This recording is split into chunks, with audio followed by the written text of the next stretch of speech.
আসসালামু আলাইকুম প্রিয় দর্শক, অন্য মঞ্চের আলাপচারিতায় আপনাদের সকলকে স্বাগত জানাচ্ছি। প্রিয় বন্ধুরা, প্রীতি, সালাম এবং শুভেচ্ছা নেবেন। বাংলাদেশে হঠাৎ করেই আবার জঙ্গিদের তৎপরতা বেড়ে গেছে। এদিকে পাহাড়েও বিচ্ছিন্নতাবাদীদের সক্রিয় উপস্থিতি লক্ষ্য করা যাচ্ছে এবং এই যে জঙ্গিদের তৎপরতা বৃদ্ধি হচ্ছে, এটি নিয়ে কিন্তু অনেক বেশি আলোচনা হচ্ছে দেশে এবং দেশের বাইরে। আমেরিকা, ইসরায়েল সহ অনেকগুলো দেশই এই মুহূর্তে বাংলাদেশের উপর নজর রাখছে। এই জঙ্গি তৎপরতা বৃদ্ধির প্রেক্ষিতে আমেরিকা কি বাংলাদেশের উপরে কোনো পদক্ষেপ নিতে যাচ্ছে? ২০২৪ সালের ৫ই আগস্ট ষড়যন্ত্রের মাধ্যমে যে জঙ্গি অভ্যুত্থান ঘটেছিল, যাকে রেজিম চেঞ্জ বলা হচ্ছে, সেখানে যে জঙ্গিদের সক্রিয় অংশগ্রহণ ছিল সেটি আজকে দিনের আলোর মতো পরিষ্কার। এবং তখন কারাগার ভেঙে অনেক জঙ্গি পালিয়ে গিয়েছিল। তাদের মধ্যে ৭৯ জনকে আজও আর ধরা যায়নি। এই ৭৯ জনের মধ্যে আবার ৯ জন ছিল মৃত্যুদণ্ডপ্রাপ্ত আসামি। সে ৫ই আগস্টের পর থেকেই আমরা ঢাকা সহ দেশের বিভিন্ন স্থানে এই কলেমা তৈয়ব লেখা আইএসআইএস এর পতাকার আদলে বিভিন্ন পতাকা বহনকারী জঙ্গি গোষ্ঠীদের দেখেছি। এদের আমরা দেখেছি ধানমন্ডিতে যখন ৩২ ভাঙা হয়, তখনও আমরা তাদের এই পতাকা সহ দেখেছি। এরা এখন সারা দেশে ছড়িয়ে পড়েছে। এরা ১ সপ্তাহব্যাপী কর্মসূচি ঘোষণা করেছে। এরা মোটরসাইকেল নিয়ে র্যালি করছে। দিনাজপুরের একটা সেতুতে তাদের পতাকা টাঙানো হয়েছে। ভোলার একটা সেতুতে তাদের পতাকা টানানো হয়েছে। যাত্রাবাড়ি ফ্লাইওভারে অনেকগুলো পতাকা তারা টানিয়েছে। পুলিশ সেই পতাকা সরিয়ে দিয়েছে। তারপরে দেখা গেল যে পুলিশ সরানোর পরে আবার সেই পতাকা তারা সেখানে আবার টানিয়েছে। এমনি করে তারা তাদের উপস্থিতি জানান যেভাবে দিচ্ছে এবং সেই উপস্থিতিটা দিন দিন বাড়ছে। এর আগে গত বছরের ডিসেম্বরে দক্ষিণ কেরানীগঞ্জে একটা বাড়িতে মাদ্রাসা, সেখানে বোমা বিস্ফোরণে কয়েকজন আহত হয় এবং পরে দেখা গেছে সেখানে বোমা বানানোর নানা রকমের কেমিক্যাল রয়েছে। গত ফেব্রুয়ারিতে চাঁপাইনবাবগঞ্জে সেই বোমা বানাতে গিয়ে বিস্ফোরণ হয় এবং ২ জন মারা যায়। এই সবাই জঙ্গি তৎপরতার সাথে জড়িত। তো এখন প্রশ্ন উঠেছে যে এত বেশি জঙ্গি তৎপরতা, এবং এটি যখন ভারতের ইসরায়েলি রাষ্ট্রদূত বলেন যে বাংলাদেশ এবং পাকিস্তানে হামাস অপারেট করছে, তখন এটা পুরো ওয়ার্ল্ড মিডিয়ায় কিন্তু নতুন করে দৃষ্টি আকর্ষণ করে। এবং কদিন আগে চিটাগাংয়ের এয়ারফোর্সের একজন ওয়ারেন্ট অফিসার, তাকে পাওয়া যায় টিটিপির ডেরায়। টিটিপি হলো তেহরিকে তালেবান অফ পাকিস্তান, পাকিস্তানের একটা জঙ্গি গোষ্ঠী। তাদের সাথে এই বিমান বাহিনীর কোনো কোনো কর্মকর্তার যোগাযোগ খুঁজে পাওয়া গেছে। এটা খুবই অ্যালার্মিং। বাংলাদেশে ৮ কিংবা ৯টা আন্তর্জাতিক জঙ্গি গোষ্ঠী কিংবা তাদের শাখা এই মুহূর্তে অপারেট করছে এবং ডক্টর ইউনূস ছিল একজন জঙ্গি বান্ধব সরকার। তার সরকারের আমলে যে গত বছর এপ্রিলে আপনাদের মনে আছে কাশ্মীরের পাহেলগাঁয়ে পাকিস্তানি জঙ্গি গোষ্ঠী একটি হামলা করেছিল এবং সেখানে অনেকে নিহত হয়েছিল। সেই বোমা হামলার আগের দিন বাংলাদেশের অন্যতম জঙ্গি মুফতি হারুন ইজাহার, যার জঙ্গি কানেকশনটা সবার কাছে মোটামুটি ওয়েল নোন, তার সাথে ডক্টর আসিফ নজরুল মিটিং করেছিল। এই ডক্টর আসিফ নজরুল ইউনূস সরকারের পক্ষ থেকে, এর সাথে আরো ২-১ জন উপদেষ্টা, এরা মোটামুটি জঙ্গিদের সাথে লিয়াজো মেনটেইন করত। তো আজকে সেটাই আরো ফুলে ফেঁপে উঠছে। বর্তমান বিএনপি সরকারের অবস্থানটা কি জঙ্গিদের ব্যাপারে? স্বরাষ্ট্রমন্ত্রী সালাউদ্দিন সাহেব বলছেন যে বাংলাদেশে জঙ্গি নেই। আবার প্রধানমন্ত্রীর তথ্য উপদেষ্টা ডক্টর জাহেদ বলছেন বাংলাদেশে জঙ্গি আছে। অর্থাৎ সরকার নিজেই ২ রকম স্ট্যান্ড নিয়েছে। আবার জঙ্গিরা বলছে যে বাংলাদেশে বিএনপি এবং জামাতের রাজনীতি করতে হলে দুটো দলেরই নাকি এই জঙ্গি গোষ্ঠীদের দরকার। এর আগে আমরা 2001 থেকে 2006 পর্যন্ত যখন জামাত বিএনপি জোট সরকার ছিল, তখন কিন্তু তাদের আমলেই বাংলা ভাই, শায়েক আব্দুর রহমান এদের উত্থান দেখেছিল এবং তাদের নেতৃত্বে এই জেএমবি জঙ্গি গোষ্ঠীর উত্থান হয়েছিল। তো আজকে বাংলাদেশে সেটাই দেখছি, এবং এটা যে বাংলাদেশের আভ্যন্তরীণ একটা সমস্যা সেটা না। এর ফলে দেখা যাচ্ছে যে বিশ্বের ইন্টারেস্ট বেড়েছে। এই যে আমাদের বিভিন্ন দূতাবাসের রাষ্ট্রদূতরা মিটিং করছে, তাদের মধ্যে অনেকে এই মুহূর্তে, গতকাল বলেছিলাম দিল্লি গিয়েছিলেন। এখানে কিন্তু এই বাংলাদেশের জঙ্গি উত্থান একটি এজেন্ডা রয়ে যাচ্ছে। এর ফলে ইসরায়েল এখানে আগ্রহী হচ্ছে, ভারতের সাথে তারা কি করবে সেটা আমাদের দেখতে হবে। আমেরিকা নজর রাখছে। আমেরিকা এই মুহূর্তে বাংলাদেশে কোনো কোনো ক্ষেত্রে নিষেধাজ্ঞা দেবার কথাও ভাবছে, স্যাংশন দেবার কথা ভাবছে। এই স্যাংশনটা বিভিন্ন পর্যায়ে হতে পারে, যেমন জঙ্গি অর্থায়নের সাথে সংশ্লিষ্ট কাউকে তারা নিষেধাজ্ঞা দিতে পারে, কারো কারো ভিসার ব্যাপারে নিষেধাজ্ঞা দিতে পারে। তো আমেরিকা এটা ভাবছে। আবার আমেরিকা এই জঙ্গি অভ্যুত্থানকে বা এই জঙ্গিদের উত্থানকে কাজে লাগিয়ে বাংলাদেশের কি সর্বনাশ করে সেটা নিয়েও কিন্তু একটা আলোচনা আছে। কারণ এমনও হতে পারে এই জঙ্গিদের উস্কিয়ে দিচ্ছে আমেরিকা, এবং তারপরে এই জঙ্গি দমনের নামে তারা তাদের নতুন কোনো এজেন্ডা বাস্তবায়ন করবে। এটা পৃথিবীর ইতিহাস যদি আমরা ঘাঁটি এই সমসাময়িক সময়, তাহলে কিন্তু আমেরিকার এই অভ্যাসটা আছে। তারাই তালেবান সৃষ্টি করেছিল, আবার তারাই তালেবানের বিরুদ্ধে যুদ্ধ করেছিল। তো বাংলাদেশের এই জঙ্গিদের উত্থান খুব সতর্কতার সাথে দেখতে হবে। এবং বিএনপি যেহেতু এই মুহূর্তে দেউলিয়া একটি সরকার, বাংলাদেশের কোনো কিছুর উপর তাদের কোনো নিয়ন্ত্রণ আছে বলে আমার মনে হয় না। তারা মানে সবাই মিলে যেন চাঁদাবাজি, দুর্নীতি, লুটতরাজ, ধর্ষণ, নির্যাতন এইসবের মধ্যেই আছে। একটা দেশকে যে ভালোভাবে চালানো সেই দক্ষতাও তাদের আছে বলে মনে হয় না, সেদিকে তাদের কোনো আগ্রহ আছে তাও মনে হয় না। সমতলে যখন জঙ্গিদের উত্থান, পাহাড়ে তখন অশান্তি পরিলক্ষিত হচ্ছে। আমাদের কেএনএফ, ইউপিডিএফ এগুলো অনেকদিন ধরে অপারেট করছে। নানা রকমের স্থল মাইন পাওয়া যাচ্ছে এই মিয়ানমার সীমান্তে, ভারত, চিটাং হিল ট্রাক্স, এইসব সীমান্ত এলাকায়। এর সাথে নতুন করে যোগ হয়েছে খুমি পিপলস ফোর্স, কেপিএফ। এই খুমি পিপলস ফোর্স আবার আরাকান আর্মির প্রতিদ্বন্দ্বী। তারা প্রতিদিন আরাকান আর্মির সাথে গোলাগুলি বিনিময় করছে। তো পাহাড় অশান্ত হয়ে উঠছে। এই পাহাড়কে নিয়ে কি ষড়যন্ত্র হচ্ছে সেটাও দেখার বিষয়। যে পাহাড় অশান্ত হচ্ছে এটা বিচ্ছিন্ন কোনো ঘটনা নয়, এর সাথেও আমাদের আশেপাশের দেশগুলো জড়িত। শুরুতেই বলেছিলাম একটা ভিডিও ক্লিপ দেখাবো। চট্টগ্রামের সাতকানিয়া উপজেলার ডেমসা ইউনিয়ন যুবলীগের যুগ্ম আহ্বায়ক নুরুল আলম, তাকে গ্রেপ্তার করা হলো।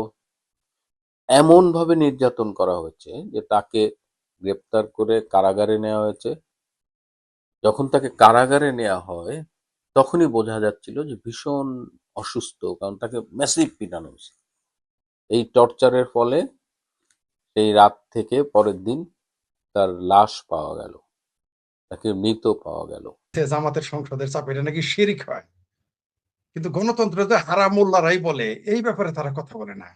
মানে গণতান্ত্রিক নির্বাচনের মাধ্যমে গণতান্ত্রিক সংসদে বসবে, সেটা শিরক হারাম না। মানে তারা আস্তে আস্তে কোন দিকে যাচ্ছে দেখছেন। আবার তাদের যে প্রিয় দেশ, তাদের যেটা প্রিয় দেশ আফগানিস্তান, সেখানে কিন্তু রাজনৈতিক দলই হারাম। তারা কোনো রাজনৈতিক দল করতে দেয় না। সেই আফগানিস্তানের আমিরাত, ইসলামী আমিরাত, তারা কিন্তু বলে যে ইসলামের দল করার দরকার কি। এরা কিন্তু বাকশালের বিরুদ্ধে বাংলাদেশে, স্বাধীনতা বিরোধীদের বাদ দিলে সেটা গণতন্ত্র খত্রিম হয়ে যায়। আর তাদেরই প্রিয় দেশ এই যে তাদের আফগানিস্তানের আমিরাত শাহী, সেখানে বলা আছে যে আল্লাহর দুনিয়া আর রাজনৈতিক দলের দরকার কি। আর তারা তো ক্ষমতায়, আমরা তো ক্ষমতায় আছি, এটা হলো তার বয়ান। এই হচ্ছে তাদের অবস্থান। এই যে জঙ্গিময় কেন বললাম, এর আগে আপনারা জানেন যে পীর হানজালা নাকি কি খানজালা নাকি হারাম জ্বালা নাকি গান জ্বালা, তাকে কিন্তু একজন সেনাবাহিনীর লোক বলে ফেলেছিলেন জঙ্গি এমপি। আমরা এখন জঙ্গি মহিলা এমপিও তো আমাদের দেখতে হবে। ধীরে ধীরে পুরো বাংলাদেশটা প্রথমে ওয়াজ মাহফিলের দেশ হয়ে গেল। তারপরে বাংলাদেশের শিক্ষা প্রতিষ্ঠানগুলো, আধুনিক শিক্ষা প্রতিষ্ঠানগুলো হায়ার মাদ্রাসা হয়ে গেল। তারপরে শুধু শিক্ষা শিক্ষাঙ্গন নয়, পুরো বাংলাদেশটাই হায়ার মাদ্রাসা থেকে কওমি মাদ্রাসায় পরিণত হয়ে গেল। এখন দেখতেছি ছিল বাকি একটু সংসদটা, ওই অঞ্চলটুকু বাদ ছিল, সেটা এখন সরাসরি আর ওই আপনার পিরানে পীর দস্তগীর, তারপর চেলা মুরিদ এগুলো আর না, এখন সরাসরি এটা জঙ্গিময় হয়ে যাচ্ছে।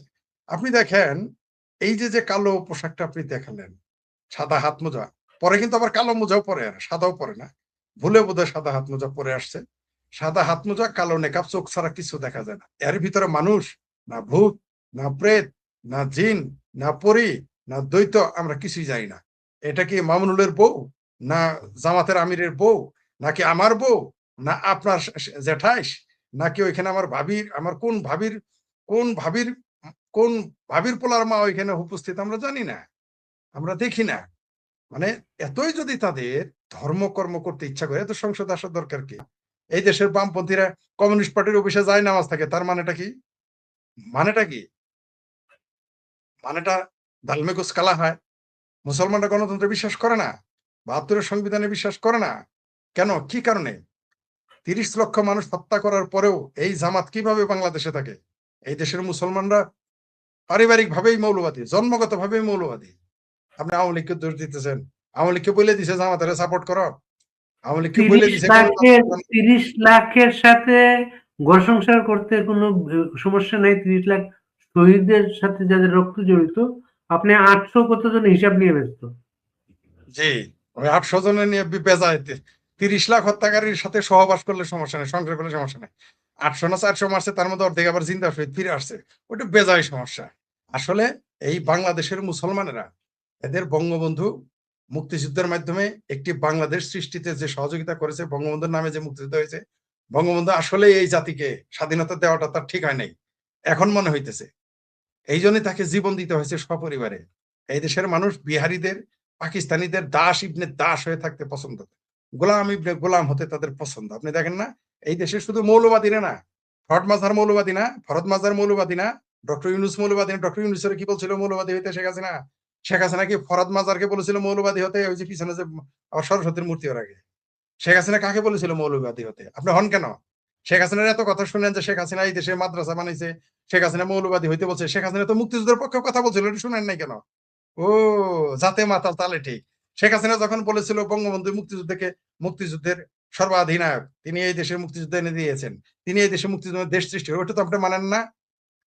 আপনি শেখ হাসিনার অর্ধেক কথা মানে আরগুলো মানেন না, ওটা ভালো লাগে না কেন? শেখ হাসিনা যখন জাতির জনক বঙ্গবন্ধুর কথা বলে, সেটা শুনেন না কেন? শেখ হাসিনা মাদ্রাসা বানিয়েছে, বুঝলাম, আপনি জান, আপনি বানাইলেন কেন? তাহলে বাংলাদেশে শেখ হাসিনা যদি মৌলবাদীরা এতই ভালোবাসতো, তাহলে মৌলবাদীরা তো খালেদা জিয়ার বিরোধিতা করে না, মৌলবাদীরা তো তারেক রহমানের বিরোধিতা করে না, শেখ হাসিনার বিরোধিতা কেন করে? এটা আমাকে আগে বলেন। আপনি সব জায়গায় শেখ হাসিনাকে দুষলেন, এই দেশে বামপন্থীরা কি জড়িত নয় এই দেশে মৌলবাদ উত্থানে? বিএনপি কি জড়িত নয়? জামাতের তো প্রশ্নে ও তো হিসাবের বাইরে। জামাত হেফাজত, চামড়া নাই পীর, এদের কে ব্যবহার করে? এই মৌলবাদী শক্তিকে বিএনপির, আওয়ামী লীগের বিরুদ্ধে কারা ব্যবহার করেছিল? সেটা তো বলেন না, সেটাও আপনাকে বলতে হবে। কোনো সন্দেহ নাই, আপনার সাথে আমি আংশিক একমত যে আওয়ামী লীগ অনেকটা দায়ী, কিন্তু এর চেয়ে ৭৫% দায়ী হচ্ছে বাংলাদেশের সকল রাজনৈতিক দল মৌলবাদ। আপনি যা বিএনপি কবে মৌলবাদের বিরুদ্ধে বলেছে? এরশাদ কবে মৌলবাদের বিরুদ্ধে বলেছে? জিয়া কবে মৌলবাদের বিরুদ্ধে বলেছে? শেখ হাসিনার যে এত দুষ্টেন, খালেদা জিয়া কবে মৌলবাদের বিরুদ্ধে বলেছে? মৌলবাদের বিরুদ্ধে যদি কেউ কথা বলে থাকে, সেটা আওয়ামী লীগই বলেছে। হ্যাঁ, আওয়ামী লীগের ভুল ত্রুটি রয়েছে। আর বামপন্থীরা এখন কোথায়? প্রতিবাদ করে না কেন? সব তো শেখ হাসিনার দোষ। এই 18 মাসে কারা মৌলবাদকে প্রতিষ্ঠিত করলো? তাদের বিরুদ্ধে তো টু শব্দটি নাই, সেটা কেন বলেন না? সেটাও আপনাকে বলতে হবে। জি, ধন্যবাদ। যদি আজকে ইউরোপ, আমেরিকা, অস্ট্রেলিয়া, কানাডা বলে তোমরা ঘরের মধ্যে নামাজ পড়বা, তোমরা মুসলমান ঘরে নামাজ পড়ো, বানাইতে দিব না মসজিদ, তখন কেমন হবে? তখন কেমনটা হবে? যদি বলে মিনার বানাইতে পারবে না, মিনার ছোট ছোট বানাও, লিলি পোর্ট বানাও, কি করবেন তখন? কিন্তু এই মুসলমান একজন হলেও রাস্তার মধ্যে, ইউরোপের আপনি জানেন যে মেট্রোর মধ্যে নামাজ পড়ে, স্টেশনে নামাজ পড়ে, রাস্তার মধ্যে নামাজ পড়ে, বিমানের মধ্যে নামাজ পড়ে, বিমানের টয়লেটের সামনে গিয়ে নামাজ পড়ে। আপনার কথা শুনে ইনি লিখছে আপনি আসলে আওয়ামী লীগের পক্ষে না বিপক্ষে, দয়া করে বলবেন। আপনার এই প্রশ্নটা কেন মনে হলো? আমি আওয়ামী লীগ করি আপনাকে বলেছি আমি কখনো? আমার আমার শিরোনাম দেখেন, ওখানে কি লেখা আছে? আপনি দেখবেন যে আমার ওই টাইটেলে কি লেখা আছে, একটু দেখেন তো পইরা। আপনি আওয়ামী লীগ না আওয়ামী লীগের বিপক্ষে দয়া করে বলবেন। এটা প্রশ্নটা কেন করলেন আমাকে? আমি বাংলাদেশের মুক্তিযুদ্ধের পক্ষে, ৭১-এর পক্ষে, ৭২-এর সংবিধানের পক্ষে, জয় বাংলার পক্ষে। আমার বক্তব্য পরিষ্কার। বাংলাদেশের স্বাধীনতা বিরোধী যারা, তাদের সাথে আমার কোনো আপোস নাই। আওয়ামী লীগ হয়েও আপনি আপোস করতে পারেন, বিএনপিরা তো আপোস করবে। আমি ফরিদ কোনোদিনই আপোস করি নাই, করব না। মুক্তিযুদ্ধের বিরুদ্ধে যারা, আমি তাদের বিরুদ্ধে। এখন আমার আওয়ামী লীগ বানান না কি বানাবেন সেটা আপনার ব্যাপার। আমি আওয়ামী লীগের পক্ষে না আওয়ামী লীগের পক্ষে বিপক্ষে বলার জন্য তো এখানে আসি নাই। আওয়ামী লীগের পক্ষে বলার জন্য আওয়ামী লীগের লক্ষ লক্ষ নেতাকর্মী রয়েছে, তারা বলবে। আমি যা সত্য বুঝি, যা জানি তা আমি বলি। আপনি ৭২-এর সংবিধানের বিরোধী করবেন, ফাত্রা আমি ছুটায় ফেলামো। আপনি মুক্তিযুদ্ধের বিরোধিতা করবেন, ফাত্রা আমি ছুটায় ফেলাবো। আপনি বাংলাদেশের মুক্তিযুদ্ধ জয় বাংলা শব্দ নিয়ে ইত্রামি করবেন, ফাত্রা আমি ছুটায় ফেলাবো। আপনি কোন দল করেন ওইটা আমার দেখার বিষয় নেই। বাংলাদেশের মুক্তিযুদ্ধের বিরুদ্ধে আপনার অবস্থান থাকবে, আপনার ফাত্রা আমি ছুটায় ফেলাবো। কেউ যদি না থাকে বাসায় একলা চলে, একাই বলে যাবো। আমি বলে যাবোই, বাংলাদেশের মুক্তিযুদ্ধের পক্ষে আমি বলবোই।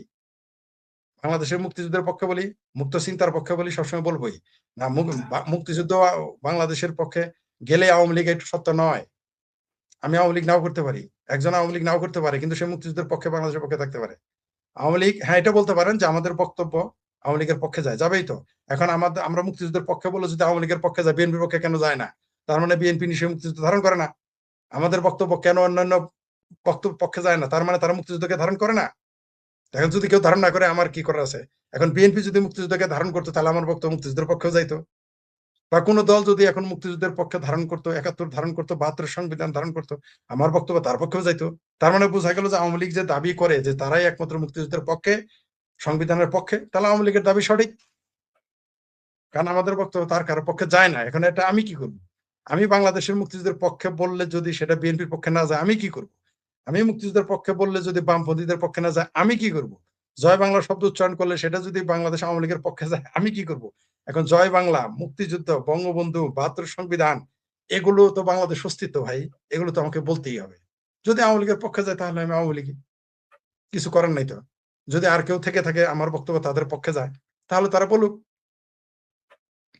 যে আমার বক্তব্য তাদের পক্ষে গেছে। এখন তাদের বিপক্ষে কেন যায়? কারণ হলো তারা ৭১-এর পক্ষে নয়, তারা ৭২ সংবিধানের পক্ষে নয়, তারা মুক্তিযুদ্ধের পক্ষে নয়। তাই আমার বক্তব্য তাদের পক্ষে যাবে না। না গেলে আমার কিছুই করার নেই। আপনাকে একজন জিজ্ঞেস করছেন, তাহলে আমরা মুক্ত চিন্তার মানুষগুলো কোথায় যাব? আমরা কি বলছেন? আমরা সব কোথায় বুঝলাম, যাব? কিন্তু মুক্ত মানুষ কোথায় যাবে? মুক্তিযুদ্ধের মানুষগুলো কি ইসলামের কথা না? মুক্ত চিন্তার মানুষগুলো কোরআনের কথা বলে না? মুক্ত মানুষগুলো কি হাদিসের কথা বলে না? অবশ্যই বলে। কেন বলবে?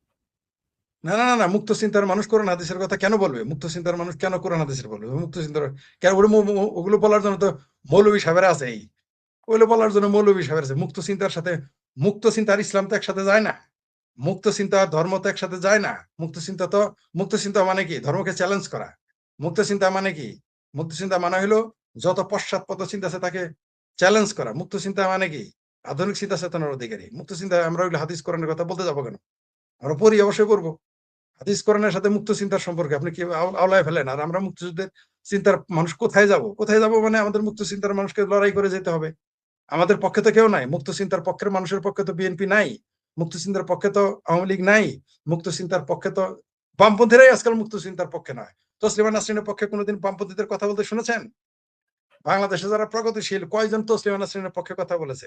বাংলাদেশে যারা প্রগতিশীল রাজনীতি করে এবং বামপন্থী কয়জন ডক্টর হুমায়ুন আজাদ স্যারের পক্ষে কথা বলতে শুনেছেন? বাংলাদেশে যারা প্রগ্রেসিভ তাদের কয়জনকে আপনি ডক্টর আহমদ শরীফ স্যারের পক্ষে কথা বলতে শুনেছেন? শুনেছেন আপনি কখনো? বরং উল্টাটা বলেছে তারা। বরং আমি নিজে সাক্ষী, বামপন্থী অনেক লোক বলতো যে বাংলাদেশে নাকি মৌলবাদ ছড়িয়ে দেয় তসলিমা নাসরিন। তারা সবাই জীবিত আছে, দুই একজন মারা যেত, আমাকে বলেছে, আমি নিজে শুনেছি, আমাকে বলেছে। আবার অবশ্য বামপন্থী লোকেরাও আবার তসলিমা নাসরিনের বই কিনে আমাকে দিত, যাতে তরুণদের প্রগ্রেসিভ হওয়ার, এটাও সত্য। কিন্তু বাংলাদেশে বামপন্থী লোকেরা এখন যেমন বলে না মৌলবাদের জন্য শেখ হাসিনা দায়ী, তেমনি আজকে কিছু লোক একসময় বলতেন বামপন্থীরা, যখন আমাদের প্রিয় লেখিকা তসলিমা নাসরিন যখন লিখলেন লজ্জা উপন্যাস লেখেন, বলে এটা নাকি তিনি এটা নাকি মৌলবাদ কুচকে দিচ্ছেন। এরকম অভিযোগ সবসময় থাকবে। অভিযোগ করলে কি, কিন্তু আমরা যারা মুক্ত চিন্তক, তাদের মুক্ত চিন্তকদের ঐক্যবদ্ধ থাকতে হবে, কিন্তু মুক্ত চিন্তকরাও হিন্দুদের মতো ঐক্যবদ্ধ থাকতে পারে না। মুক্ত চিন্তকেরাও আওয়ামী লীগের মতো ঐক্যবদ্ধ থাকতে পারে না। স্বাধীনতা বিরোধী এবং ধর্মান্ধ যারা, তারা সব জায়গায়, সব স্থানে, সব সময় ঐক্যবদ্ধ থাকে। আমি মুক্ত চিন্তার মানুষকে ঐক্যবদ্ধ থাকতে দেখি নাই, আমি মুক্ত বুদ্ধির মানুষকে ঐক্যবদ্ধ থাকতে দেখি নাই, আমি মুক্তিযুদ্ধের পক্ষের মানুষকেও সম্পূর্ণ, এরাও থাকে ঐক্যবদ্ধ, সম্পূর্ণ ঐক্যবদ্ধ থাকতে দেখি নাই। আমি বাংলাদেশের মুক্ত বুদ্ধি চর্চার মানুষকে খুব কম ঐক্যবদ্ধ থাকতে দেখেছি। সংখ্যায় কম হলেও সমস্যা নাই, ঐক্যবদ্ধ থাকতে হবে। আর মুক্ত চিন্তার কোনো দেশ নেই। মুক্ত চিন্তকদের বাংলাদেশে অবস্থান করা খুবই কঠিন, তারা থাকতে দিবে না। কারণ মুক্ত বুদ্ধি, মুক্ত চর্চা বাংলা মানে স্বৈরা শাসক এবং মৌলবাদীদের চ্যালেঞ্জ করে। মৌলবাদ এবং স্বৈরাচারকে যখন আপনি চ্যালেঞ্জ করবেন, মুক্ত চিন্তকদের টিকে থাকা কঠিন হবে, এটাই স্বাভাবিক। আমাদের বাংলাদেশ গণতান্ত্রিক রাষ্ট্র হয় নাই, হচ্ছে না, হতে দিচ্ছে না, তার কারণে আমরা মুক্ত চিন্তকরা টিকে থাকতে পারতেছি না। আমরা এটা একটা শেষ বাজে। করব।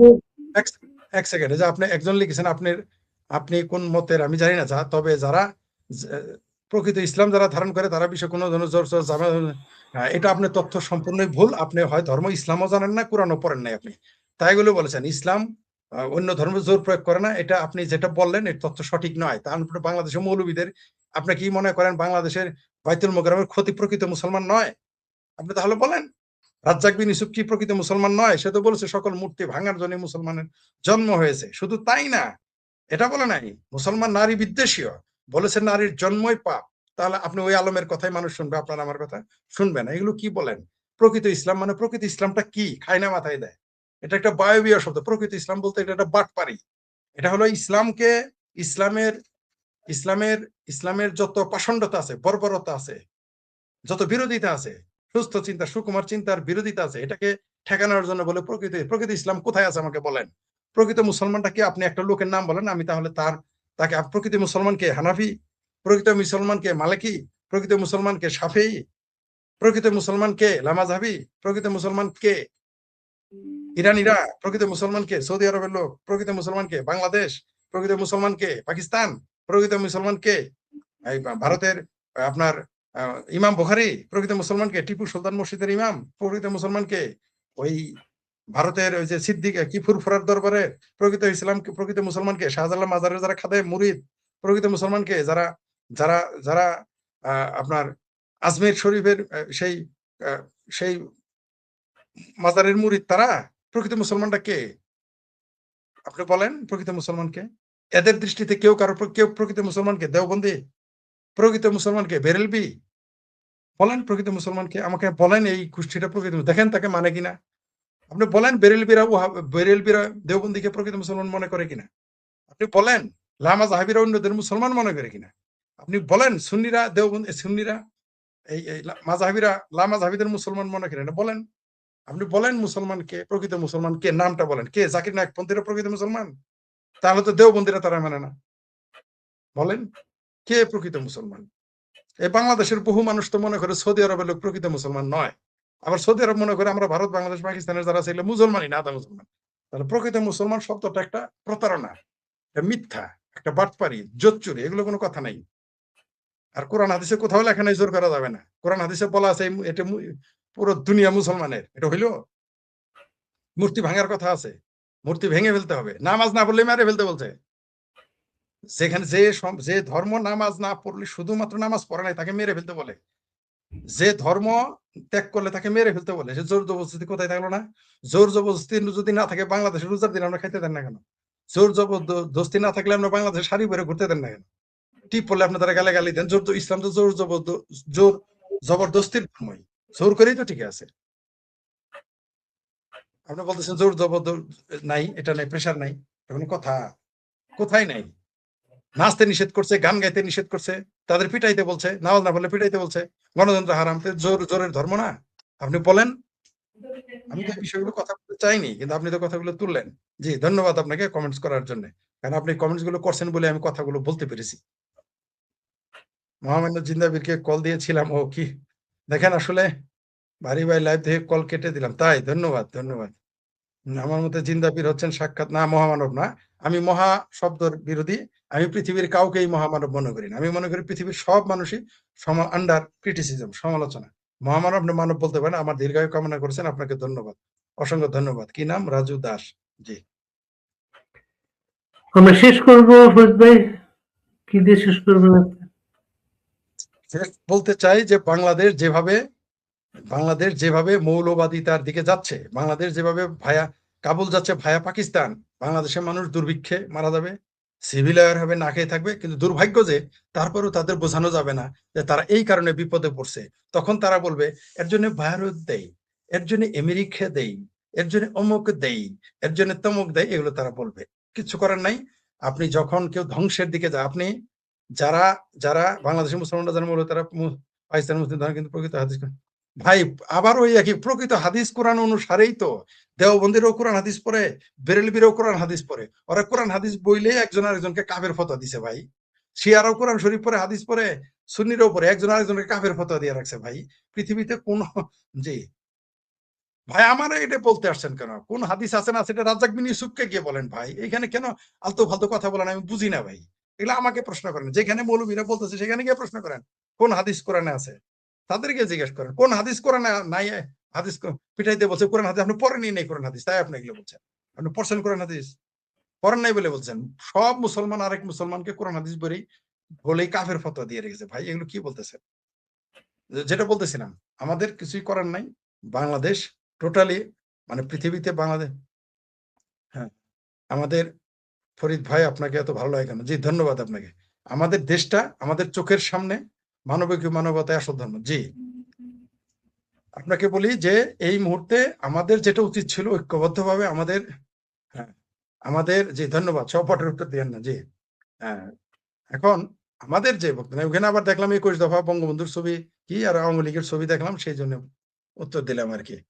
হ্যাঁ, যেটা বলতেছিলাম যে আমাদের ঐক্যবদ্ধ থাকতে হবে যদি দেশের স্বাধীনতা সার্বভৌমত্ব টিকিয়ে রাখতে চাই, এই দেশের অর্থনীতি, এই দেশের গণতন্ত্র, এই দেশের শিক্ষা, সাহিত্য, সভ্যতা, সংস্কৃতি টিকিয়ে রাখতে চাই, তাহলে আমাদের ঐক্যবদ্ধ হতে হবে। এর কোনো বিকল্প নাই। জি ধন্যবাদ সবাই।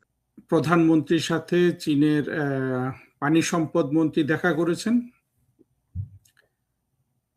আর চীনের কমিউনিস্ট পার্টির আন্তর্জাতিক ডিপার্টমেন্টের মন্ত্রী বলে, তারা মন্ত্রী বলে, বাট তিনি সরকারের মন্ত্রী না, তিনি পার্টির আন্তর্জাতিক ডিপার্টমেন্ট দেখাশোনা করেন। তিনি দেখা করেছেন। এখনো সেখানে আমরা খুব বড় কোনো ডেভেলপমেন্ট দেখিনি। প্রধানমন্ত্রী যদি প্রেসিডেন্টের সাথে বৈঠক করেন তারপরে আসলে আমরা বুঝতে পারবো। তবে এই পর্যন্ত যেটা প্রশংসা করার সেটা হলো তারেক রহমানের পিআর টিম যেটা বলে, অর্থাৎ পাবলিক ডিপ্লোমেসি, প্রচার প্রচারণা, এগুলো খুব বাংলাদেশে তারা ভালোই করছেন ফেসবুক ব্যবহার করে, যেটা আসলে আমাদের আওয়ামী লীগের খুব দুর্বল দিক ছিল। ধরুন তিনি যে ডালিয়ানে যেই কনফারেন্সটাতে গেলেন প্রধানমন্ত্রী তারেক রহমান, সেখানে 5 জন আরো বিদেশি প্রধানমন্ত্রী ছিলেন। কাজাখস্তান, দক্ষিণ কোরিয়া, মঙ্গোলিয়া, মন্টিনিগ্রো, গিনি, এরকম আরো একটা দেশের কোথাও ছিল। কিন্তু প্রধানমন্ত্রী তারেক রহমান শুধু একজন কাজাখস্তানের প্রধানমন্ত্রীর সাথে বৈঠক করেছেন। শেখ হাসিনা যদি এই প্রোগ্রামে যেতেন তিনি 5টি বৈঠক করতেন 5টা প্রধানমন্ত্রীর সাথে, কিন্তু সেটার কোনো প্রচারণা আমরা দেখতে পারতাম না, দেখা যেত না। আওয়ামী লীগ সেটার আয়োজন করতে পারতো না, কিন্তু প্রধানমন্ত্রী একটা বৈঠক করেছেন, এটা নিয়েই তারা অনেক ধরনের প্রচার করেছে। প্রচারণা জিনিসগুলো ভালো যদি আপনার অত্যন্ত দক্ষতার সাথে করা হয়, এবং বিএনপির প্রচারণা অন্তত মানুষের দৃষ্টি আকর্ষণ করছে এইটা বলা যায়। এবং সেই ক্ষেত্রে আওয়ামী লীগ এখনো তো পিছিয়ে আছে, সরকারে থাকতে পিছিয়ে থাকাটা অবশ্যই অমার্জনীয়। আর বর্তমান অবস্থায় পিছিয়ে থাকা এইটাকে আবার আমি ভিন্ন দৃষ্টিতে দেখি। আমরা যদি তুলনা করি দেখবেন আওয়ামী লীগ যখন ক্ষমতায় ছিল, বিএনপি যখন বাইরে ছিল, ক্ষমতার বাইরে, তখন আসলে তাদের ফেসবুক, ইউটিউব বা তাদের এগুলো কিছুই ছিল না, এখানে কোনো উপস্থিতি ছিল না তেমন। সেই তুলনায় বর্তমানে ক্ষমতার বাইরে থাকা আওয়ামী লীগের সোশ্যাল মিডিয়াতে যে উপস্থিতি, এইটাকে কিন্তু আপনি, হ্যাঁ, এখানে সমালোচনা করার জায়গা থাকতে পারে, কিন্তু এটা একেবারে কম নয়। কিন্তু এটার গুরুত্ব, মানে এটাকে আপনার প্রশংসা করা যেতে পারে। যে জিনিসটা আমি এখানে আলোচনা করব সেটা হলো যে প্রধানমন্ত্রী তারেক রহমান কি আদৌ ভারত সফরে যেতে পারবেন? তাকে সবার আগে ভারত আমন্ত্রণ করেছিল, কিন্তু তিনি ভারতে না গিয়ে মালয়েশিয়া হয়ে চীনে গেলেন, এবং চীনের সাথে যে ধরনের পাবলিক ডিপ্লোমেসি হচ্ছে, চীনের কমিউনিস্ট পার্টির সাথে বিএনপি একটা সমঝোতা স্মারক সই করেছে আজকে, এবং চীনে তার ভিজিটে যে ভিজিবিলিটি দেখা যাচ্ছে, এইটা কিন্তু ভারত, মার্কিন যুক্তরাষ্ট্র তারা আবার ভালোভাবে পরীক্ষা নিরীক্ষা করবে। দেখুন, এই যে পররাষ্ট্রমন্ত্রী খলিলুর রহমান যে চীনে যাওয়ার আগে কয়েকজন রাষ্ট্রদূতের সাথে বৈঠক করেছিলেন, মার্কিন, জাপান এবং ইউকে, এই তিনজনের কথা আমরা জানি। তখন নাকি ভারতের রাষ্ট্রদূতও গিয়েছিল ফরেন মিনিস্ট্রিতে, বাট এটার কোনো খবর হয় নাই। গিয়েছে কি যায়নি আমি জানি না, আমি যেটা খবরে দেখতে পাই সেটা থেকে বলছি। একটা জিনিস বুঝতে হবে, আমাদের হয়তো ধারণা আছে যে এরা সবাই খলিল সাহেবের সাথে দেখা করতে গেছে।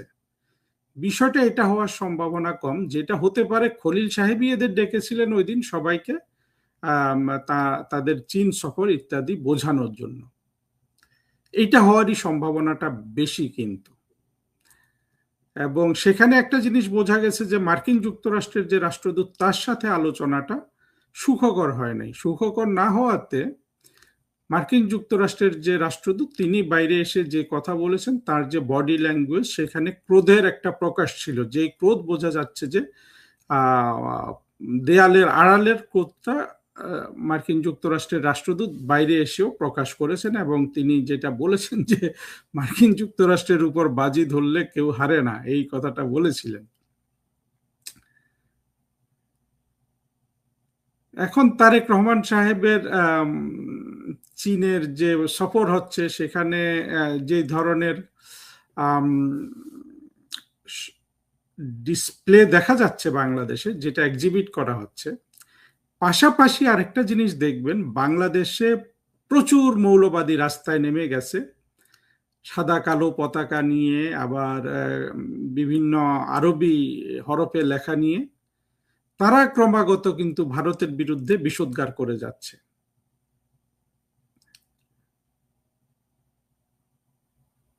এই অবস্থায় এর মধ্যে আমরা জাহেদ কাণ্ড দেখলাম, যেটা বাংলাদেশের জন্য খুবই এম্বারাসিং। ভারতের পররাষ্ট্র মন্ত্রণালয় থেকে এক লাইনের একটা কথা বলা হয়েছে যে জাহেদ কূটনৈতিক পাসপোর্ট নিয়ে এসছেন, সার্কিস স্টিকার নিয়ে এসছেন, তাকে প্রবেশের অধিকার দেওয়া হয়েছিল, তিনি প্রবেশ না করে ফিরে গেছেন। এবং জাহেদ এসে বললেন যে তিনি প্রতিবাদ করেছেন, তাকে অপমান করা হয়েছে।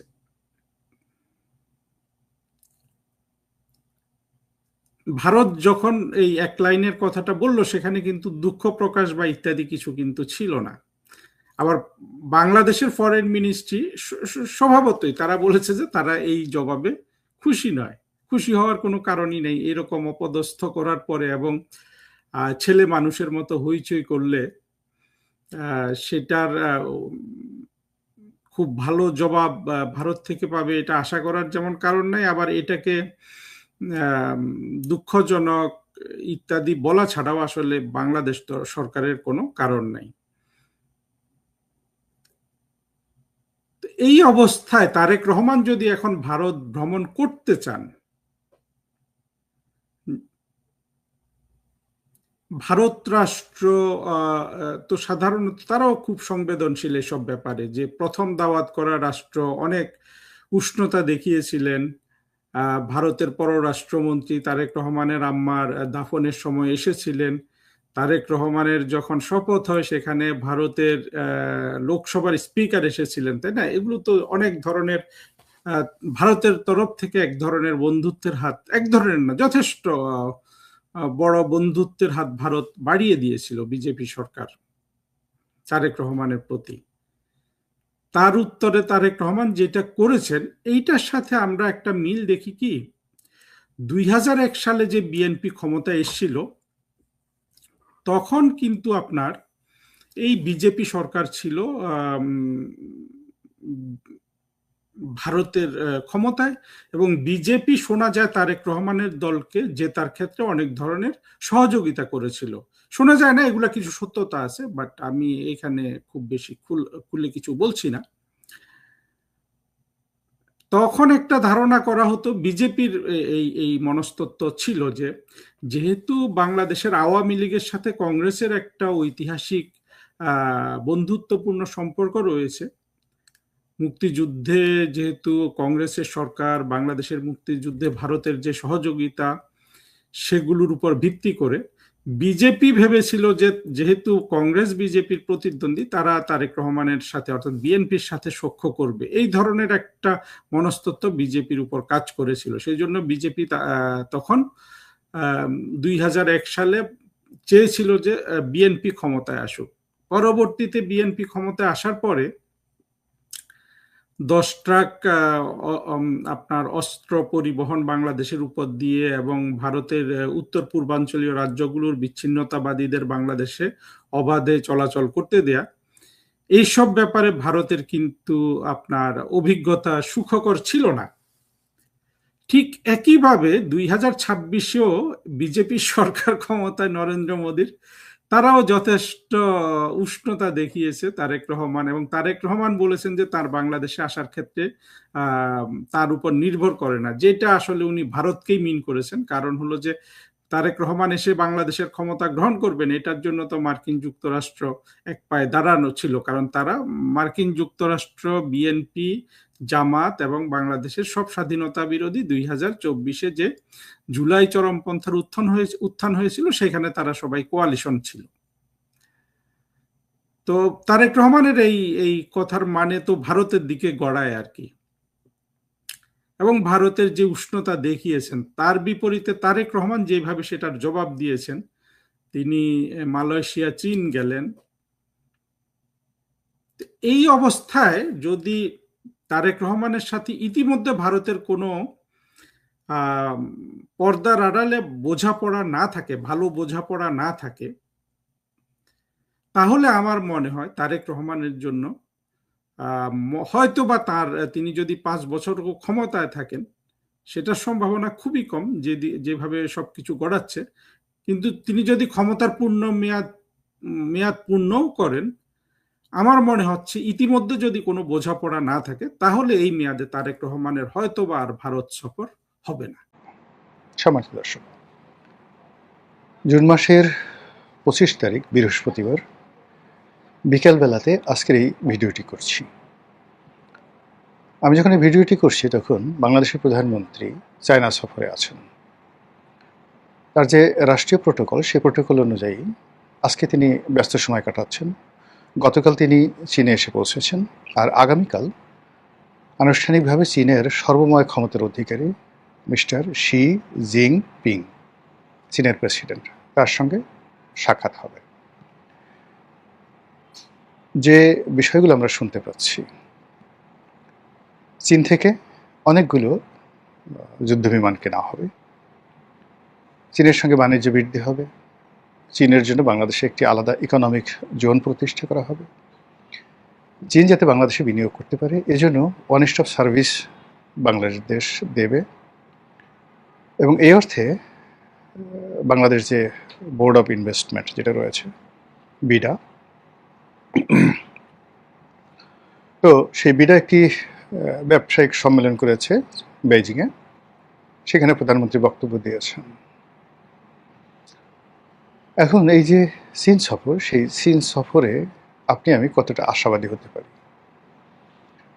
এর দ্বারা আসলে আমাদের কতটা লাভ হবে এবং আমাদের কি পরিমাণ ক্ষতির ঝুঁকি রয়েছে। যদি চীনে তার উপস্থিতি থেকে শুরু করে আজকের এই দিন পর্যন্ত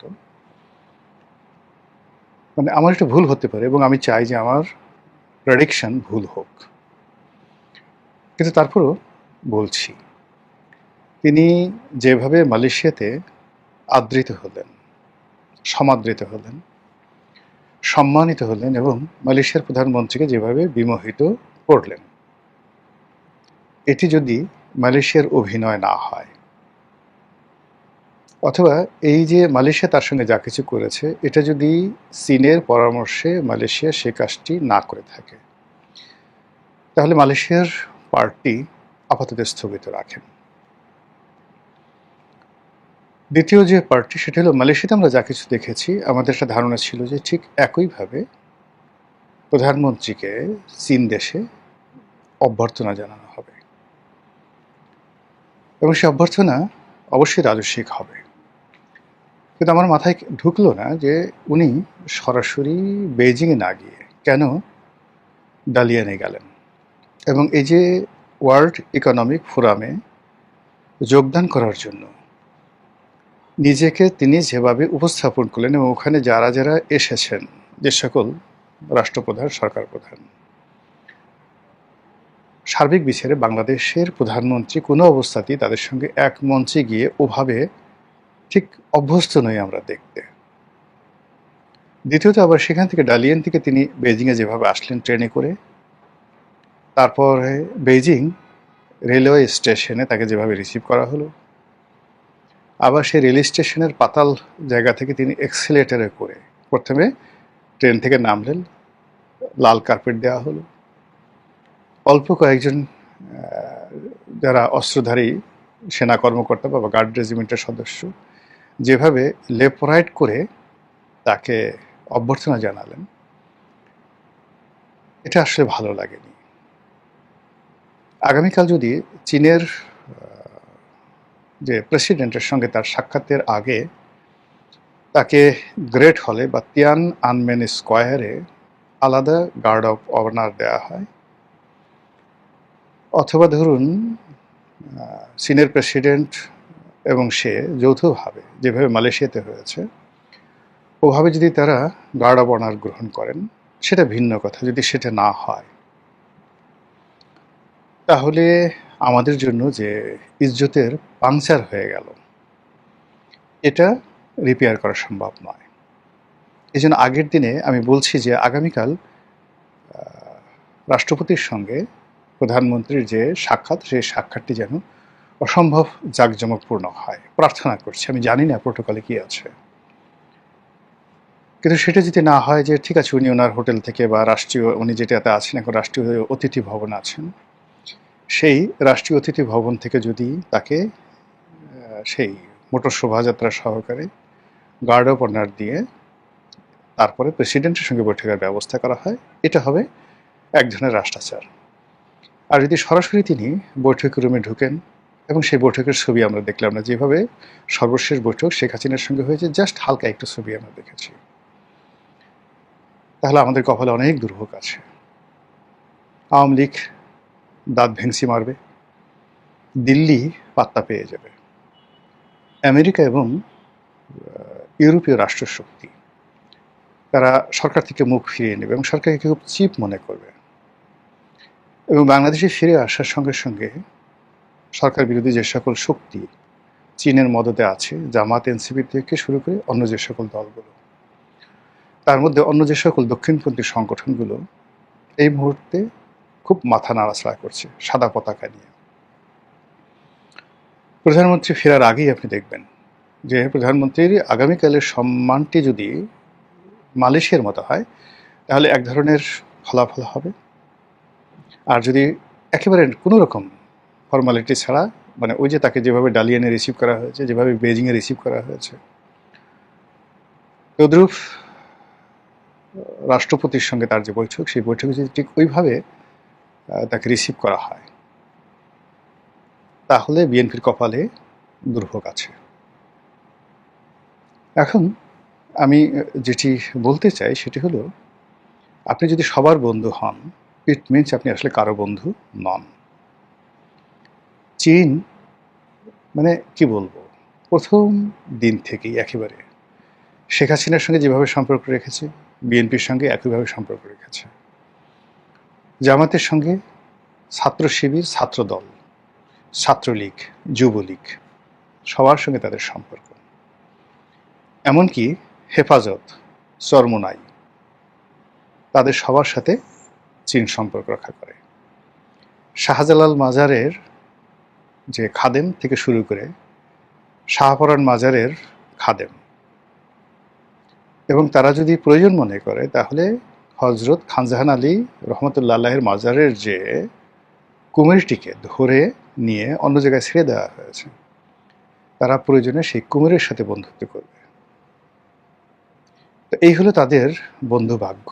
তারা সবার সাথে বন্ধুত্ব করে এবং কারো জন্য কখনো ঝুঁকি নেয় না। তারা পিছন দিক থেকে সুতা টানে, ফাইট করতে হয় নিজের শক্তিতে। যখন তাদের সবচেয়ে ঘনিষ্ঠ মিত্র এই পাক ভারত উপমহাদেশে, সেটা হলো মহেন্দ্র রাজাপাকসে। মহেন্দ্র রাজাপাকসে যখন পড়ে গেল বা পতন হলো, চীন এগিয়ে আসেনি তাকে উদ্ধার করতে। শেখ হাসিনা তাদের খুবই ঘনিষ্ঠ বন্ধু ছিলেন। তিনটি যে নির্বাচন, যেটি নিয়ে আমরা আন্দোলন লড়াই সংগ্রাম করেছি, তিনটি নির্বাচনের মদতদাতা, প্রথম অ্যাক্রিডিটেশন দেওয়া এবং একটা কর্তৃত্ববাদী শাসন বাংলাদেশে প্রতিষ্ঠিত হচ্ছে অনেকটা চীনা কমিউনিস্ট পার্টির কর্তৃত্বের মতো, এবং শেখ হাসিনার ক্ষমতা ক্রমশ মিস্টার শি জিনপিং এর মতো হচ্ছিল। এটা চীন ওয়েলকাম জানাচ্ছিল। কিন্তু সে শেখ হাসিনা যখন বিপদ এলো, চীনের চোখ উল্টাতে একটা মিনিট লাগেনি।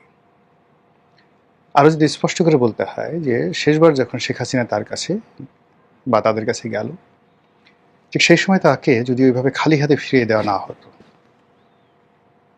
তাহলে এই যে তার যে অবদমিত মন, তার যে ফ্রাস্ট্রেশন, সেই ফ্রাস্ট্রেশনের কারণে সে সংবাদ সম্মেলনে বেফাস কথা বলল। আপনি আমাকে দাওয়াত করে নিলেন, দাওয়াত করে নিয়ে মুখ ফিরিয়ে রাখলেন, খাবার দাবার ভালো মতো দিলেন না, প্লেটে টুংটাং শব্দ করলেন, তারপরে শেষে খাবার টেবিলে আপনি আমার সঙ্গে বসলেন, বড় বড় হাই তুললেন, 3-4টে হেসকি দিলেন, তারপরে আমি খাচ্ছি, আপনি সেই দাঁত খিলান করলেন, একটু নাকের সর্দিটা মুছলেন, জিহ্বাটা বের করলেন, 3-4টা হাসি দিলেন, খাবার আর থাকে বলেন তো, কাশি দিলেন। এইরকম মানে আপনি যে কাউকে অপদস্থ করতেছেন, নানাভাবে করতে পারেন, তার সমস্ত কাজের যে স্পৃহা আপনি নষ্ট করে দিতে পারেন আপনার ঘরের মধ্যে নিয়ে, বাইরে থেকে পারবেন না। তো শেখ হাসিনার পতনের যে ঘন্টা, সেই ঘন্টা বেজিং থেকে বেজেছিল, যে বেজিং 2014 সন থেকে শেখ হাসিনার সঙ্গে ছিল, এবং শেখ হাসিনা সত্যিকার অর্থে আপনি ভারতকে বলছে সব কিছু দিয়েছে, কিন্তু আসলে সে চীনকে সব কিছু দিয়েছে। আপনি যদি 2014 সনে চীনের সঙ্গে বাংলাদেশের বাণিজ্য দেখেন আর চীনের সঙ্গে ভারতের বাণিজ্য দেখেন, সেখানে দেখবেন যে চীনের সঙ্গে তখন আমদানিতে ভারত ছিল 1 নম্বর 2014 সনে। আর 10 বছরের ব্যবধানে ভারত থেকে আমরা যে আমদানি করি তার প্রায় 2.25 গুণ আমদানি আমরা করছি চীন থেকে। চীন থেকে যে পরিমাণ অর্থ নেওয়া হয়েছে, যে ধরনের প্রকল্প দেওয়া হয়েছে, যে ধরনের কাজ কর্ম চীনকে দেওয়া হয়েছে, তার 10 ভাগের 1 ভাগ কাজও ভারতে কাউকে দেওয়া হয়নি। কিন্তু সেই চীন শেখ হাসিনাকে উস্কে দিয়েছে, শেখ হাসিনা হাতকে দুর্বল করেছে, তাকে বন্ধু আমার জাদু জানে ওই ধরনের কথা গান না বাজিয়ে কানের কাছে সারাক্ষণ বলেছে। আর তাদের সেই প্রলোভনে পড়ে শেখ হাসিনা প্রায়ই উড়াল দেওয়ার চেষ্টা করেছেন, প্রায়ই দিল্লিকে অস্বীকার করার চেষ্টা করেছেন, প্রায়ই আমেরিকা, এই যে আমেরিকার সঙ্গে সে যে ব্যবহারটা করেছেন শেখ হাসিনা, পুরোটাই চীনের উপর ভরসা করে। তো মানে ওই যে হিন্দিতে একটা কথা আছে, আখি আছে গুলিয়ে মারো, মানে চোখ আপনি যদি পিটপিট করেন, কারো দিকে তাকেন, চোখ মারেন, কথা বলছেন, পেছন থেকে ধরেন একজন অর্ধেক অর্ধেক প্রেম চলছে একজনের সাথে, এসে অনেক সুন্দরী একটা মেয়ে হঠাৎ করে আপনাকে একটা চোখ টিপ মারলো, আপনি বর্তমান প্রেমটা ছেড়ে দিয়ে তার দিকে আসলেন, এসে যাওয়ার পর সে আপনাকে গালের উপর চটাং করে একটা থাপ্পড় দিয়ে বসলো। শেখ হাসিনার ক্ষেত্রে ঠিক ওইরকম একটা ঘটনা ঘটেছিল। তারেক রহমান সাহেবের এখন যে বাস্তব অবস্থা, এই বাস্তব অবস্থায় তার আসলে কি করণীয়, তার কি করা উচিত? যদি সত্যিকার অর্থে কেউ তাকে ভালোবাসে, ধৈর্য সহকারে তাকে সে ব্যাপারে বুদ্ধি দেওয়া, পরামর্শ দেওয়া উচিত। চীন যদি এখন তারেক রহমান সাহেবের উপর যে কোনো একটা বিষয় চাপিয়ে দেওয়ার চেষ্টা করে, এনিথিং, লাইক যুদ্ধ বিমান কেন, লালমনিরহাটে সেই সামরিক যে এয়ারপোর্ট এটা তৈরি করো, উত্তরবঙ্গে হাসপাতাল করো, তিস্তা ব্যারেজের নিয়ে কথা বলো, বাংলাদেশে ভারতের জন্য নানা রকম প্রতিবন্ধকতা তৈরি করো, এটা জনাব তারেক রহমান সাহেব অ্যাফোর্ড করতে পারবেন না, আমরাও অ্যাফোর্ড করতে পারবো না। এবং এই যে ডালিয়ান থেকে নামার পর্যন্ত, আজকে এই সময়টা পর্যন্ত ইন্টারনেটে যারা একটু, যাকে বলা হয়, খেয়াল রাখেন, তারা দুই ধরনের মেসেজ খুব লেনদেন করছেন। এক নম্বর হলো প্রধানমন্ত্রী সেখানে গেছেন, উল্লেখযোগ্য, দেখার মতো, প্রেজেন্ট করার মতো কোনো ভালো ছবি আমরা পাচ্ছি না, যেটা মালয়েশিয়াতে আমরা পেয়েছিলাম। দুই নম্বর হলো যে তারেক রহমান সাহেবের অবর্তমানে বাংলাদেশে কি হচ্ছে, পার্লামেন্টে কি হচ্ছে, পার্লামেন্টের বাইরে কি হচ্ছে, শাহবাগে কি হচ্ছে, রাস্তাঘাটে কি হচ্ছে, পথে প্রান্তরে কি হচ্ছে। এর বাইরে যেটি হচ্ছে, মানে ওই যে সাদা পতাকাধারী, কলেমায় লেখা অসংখ্য মিছিল, গাড়ি এবং মোটরসাইকেলের যে বহরের যে দৌড়াদৌড়ি, এটি যেভাবে প্রদর্শিত হচ্ছে, তাতে করে মনে হয় কোনো একটা ডেঞ্জার মানে আহ্বান করা হচ্ছে, কোনো একটা বিপদের জন্য বাংলার জমিনকে উন্মুক্ত করে দেওয়া হচ্ছে, কোনো একটা বিপত্তির জন্য বোধহয় আমরা অপেক্ষা করছি। সে অবস্থাতে চীনের যে মতিগতি, আর্ট অ্যান্ড অ্যাটিটিউড, এবং চীনের যে চিন্তা চেতনা, তাদের যে ভাবভঙ্গি towards the prime ministers of Bangladesh, এটা আপনাদের ভালো লাগতে পারে, কিন্তু এখন পর্যন্ত কালকে বললাম যে কালকে যদি খুব ভালো কিছু ঘটে আলহামদুলিল্লাহ, কিন্তু আজকের দিন পর্যন্ত যা দেখছি, শিখছেন, যা বলছে, তাতে ভালো হওয়ার সম্ভাবনা কতটুকু একমাত্র আল্লাহ জানেন, আমি বলতে পারবো না। মহান আল্লাহ আমাদের সবাইকে হেদায়েত দান করুন, হেফাজত করুন। আসসালামু আলাইকুম রহমতুল্লাহি ওয়া বারাকাতুহু।